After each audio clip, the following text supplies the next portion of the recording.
બાળક દરિયા કિનારે કે નદી કિનારે અમસ્તી દેરી બનાવે અને એ દેરી એક મંદિરનું સ્વરૂપ ધારણ કરે, એમ પ્રેમના ગુલાબી રંગે ગેરુઓ રંગ અનાયાસે અનુભવ્યો હોય ને ત્યારે આવી રચના લખી શકાય. મૂળ તો કલ્લોલીની હજરત અને ઉષા હજરત એમના ગરબા મંડળ માટે એક ગરબો ખૂટતો હતો અને અવિનાશભાઈએ એમને મુખડું સંભળાવ્યું અને એમણે તરત જ કીધું કે આ બહુ ઉત્તમ છે, તમે લખી આપો. અને એક બાજુ ગરબાની પ્રેક્ટિસ ચાલે અને એક બાજુ અવિનાશભાઈ આ ગરબો લખે અને સંઘેડા ઉતાર શબ્દો નીકળ્યા. ખૂબ જાણીતો છે. હું ખરેખર કહું છું કે હું જ્યારે જ્યારે આ ગરબો સાંભળું છું, આ સ્તુતિ સાંભળું છું, ત્યારે મને એવું થાય છે કે ક્યાંક અવિનાશભાઈથી માં થઈને ગરબો લખાઈ નથી ગયો, માની અંદર રહેલા બાળકે ગર્ભને એક સંદર્ભ આપ્યો હોય એવી રીતે લખાયો છે. આવો એને આત્મસાત કરીએ આનલ વસાવડા પાસેથી.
મ્યુઝિક આખું લાઇટ છે ને?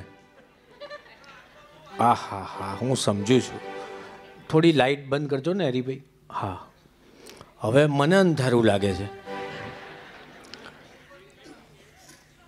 સારું સારું, તમે લોકોને બહુ મજા આવતી હોય તો, આનંદ આવતો હોય તો આપણું કંઈ બહુ ચિંતા નથી. જો હું તમને કહું, અમે કલાકારો છીએ, અમે ખાલી સીટોને કલ્પી લેતા હોઈએ છીએ, પણ ભરેલી સીટોને ખાલી ચઢે.